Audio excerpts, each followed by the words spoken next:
अस्सलाम वालेकुम, मैं हूं हमजा मंसूर और आप लोग देख रहे हैं यूट्यूब चैनल।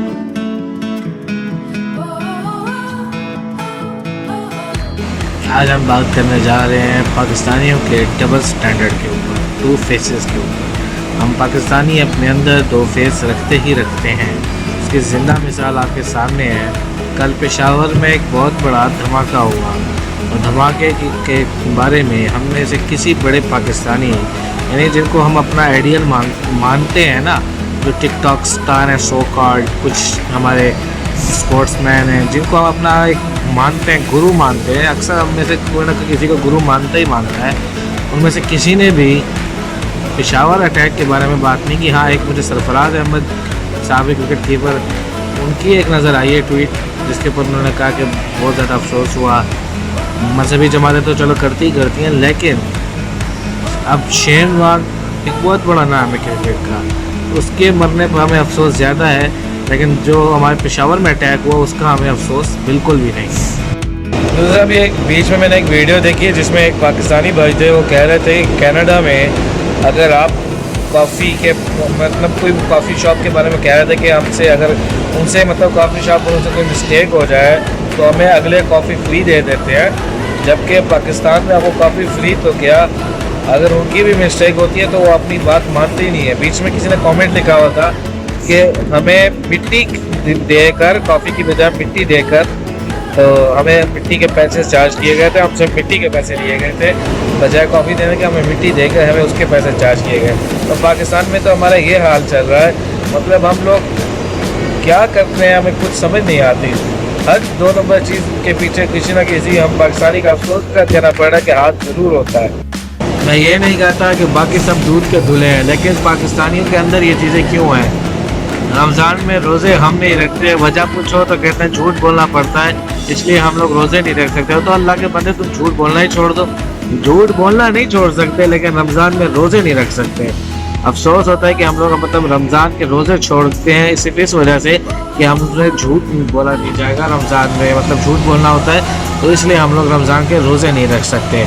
और रमज़ान में हम लोग बेईमानी तो खूब करते हैं, चीज़ें महंगी खूब कर देते हैं। बाकी मुल्कों में क्रिसमस वगैरह मस्जिद ऐसे त्योहारों में चीज़ें उनके लिए सस्ती की जाती हैं, जबकि रमज़ान में हम मुसलमान अपने मुसलमान भाइयों के लिए खाने पीने की अशिया को मज़ीद महंगे से महंगा कर देते हैं। एक और चीज़ जो कि हमें खलीजी ममालिक में अक्सर देखने को मिलती है वो ये है कि पाकिस्तानी होटल में अगर आप खाना खाने जाएँ, अगर आप उधर इंडिविजुअली जाएँ तो आपको वो सर्विस नहीं दी जाती जो अगर कोई एक पाकिस्तानी फैमिली उम्रे पे आई हुई हो तो उसको दी जाती है। मिसाल के तौर पे मैं आपसे छोटी सी एक बात करता हूँ कि हमने भी पैसे बराबर के दिए हुए हैं, लेकिन प्रोटोकॉल फैमिली को दिया जाता है, उनके लिए खुद से सलाद और चटनी लेके जाएगी, लेकिन हम लोग मांग के थक जाएंगे तभी हमें नहीं दी जाएगी। तो ये तो हमारे सूरत हाल। और अगर आप मांग लें तो फिर उनकी शक्लें बन जाती हैं कि जैसे हमने उससे उनका दिल गुर्दा मांग लिया हो। दूसरी चीज़ खलीजी ममालिक में अक्सर ये देखने को मिलता है कि जहाँ कोई खैरात और सदक़ात वगैरह दिए जा रहे हो, वहाँ पे हमारे पाकिस्तानी लाइन ज़रूर लगते हैं। मिस्र वाले, इजिप्ट वाले इस काम में बदनाम थे, लेकिन अब पाकिस्तानी भी इस काम में पीछे नहीं रह गए। हम पाकिस्तानी भी सदक़ात और खैरात लेने से बाज नहीं आते। मस्जिदों की तरह हमसे खाई नहीं जाएगी चीज़ें, लेकिन हम ज़ाया कर देंगे, लेकिन उसको लेंगे ज़रूर। दूसरी अहम तरीन चीज़ ये है कि भीख मांगने में भी हम पाकिस्तानी सबसे आगे क्यों पहुँच चुके हैं। इवन के मस्जिद नबवी जैसी एक सबसे मुहतरम जगह जो हमारे लिए सबसे काबिल इज़्ज़त है, वहाँ पे भी हम लोग भीख मांगने से बाज नहीं आते। वहाँ पे भी आपको पाकिस्तानी ज़रूर मिलेगा जिसकी अपनी अपनी कहानी होती है। अच्छा, कहानी बड़ी इंटरेस्टिंग होती है। कहानी क्या होती है? मेरी जेब कट गई है, मैं पैसे भूल गया, मेरे होटल से किसी ने पैसे चुरा लिए, ये हमारे यहाँ कहानियाँ होती हैं। मैं पाकिस्तान से आया हूँ, मेरी जेब चोरी हो, किसी ने जेब काट ली है, मेरे पास अब वापस जाने के पैसे नहीं है, आप मुझे पैसे दे दें, मैं आपको वापस कर दूंगा। अच्छा, ये तो ठीक है, फिर अपने आप को झूठ भला सच बोलते हैं, झूठ बोलते हैं, अपनी कॉस्ट बदल लेते हैं, अपने आप को सैयद बताते हैं।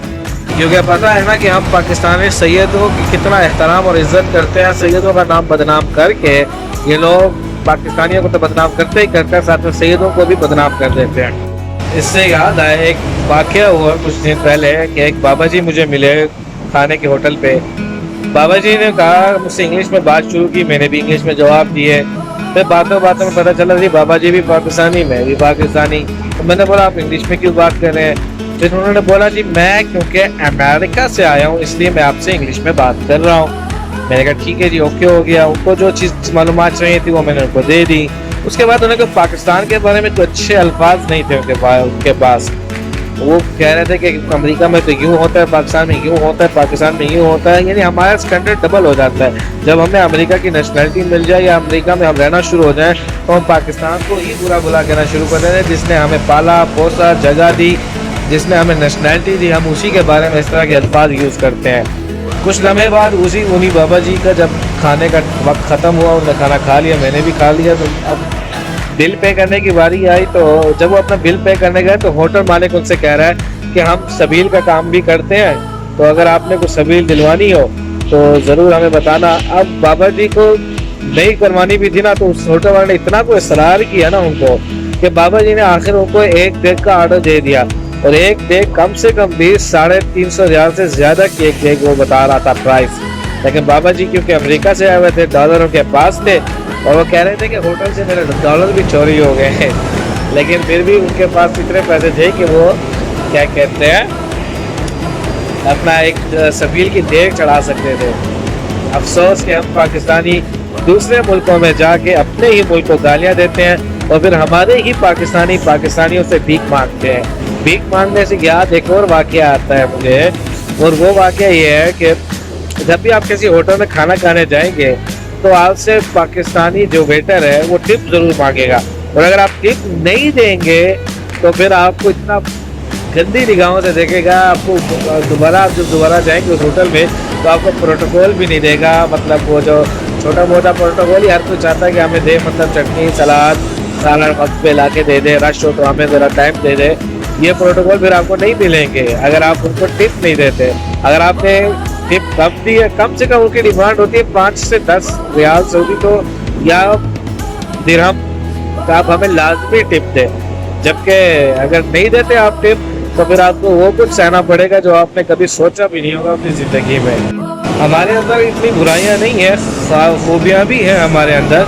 मैंने ये भी देखा है कि हम पाकिस्तानी जिसके पास काम नहीं हो तो दूसरा पाकिस्तानी उसके लिए तड़पता है, बेचैन होता है, और उसको खाना भी इवन के फ्री में पहुंचाने की कोशिश करता है। ये मेरी अपनी आंखों देखा हाल है कि किसी के पास अगर पाकिस्तानी का काम नहीं है तो पहले तो कोशिश होती है उसको काम दिलाया जाए। अगर काम नहीं दिला सकते तो फिर कोशिश होती है उसको खाने का बंदोबस्त कर दिया जाए ताकि वो रोज़ाना भूखा ना रहे। ये भी हम पाकिस्तानियों की ही आदत है, जो कि हम पाकिस्तानी मेहमान नवाज बहुत अच्छे हैं, लेकिन कुछ चीज़ें ऐसी हैं जो हमारे पाकिस्तानियों में आ गई हैं।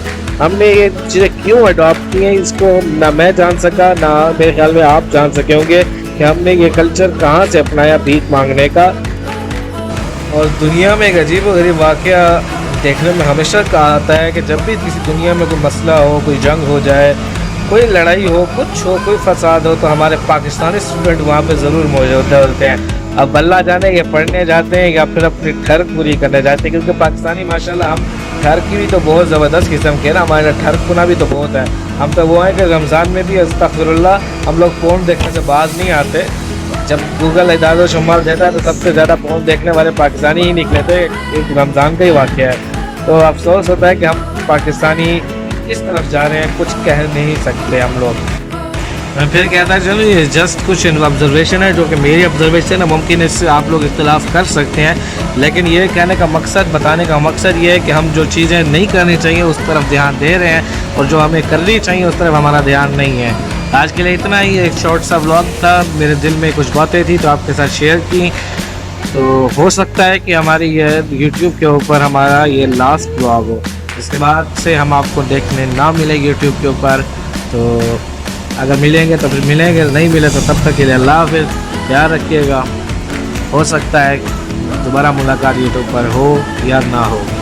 आखिर में बस इतना कहूँगा कि जिसने हमारा साथ दिया उन सबका शुक्रिया, और जिन्होंने हमारे मुखालफत की उनका भी शुक्रिया। अल्लाह हाफ़िज़।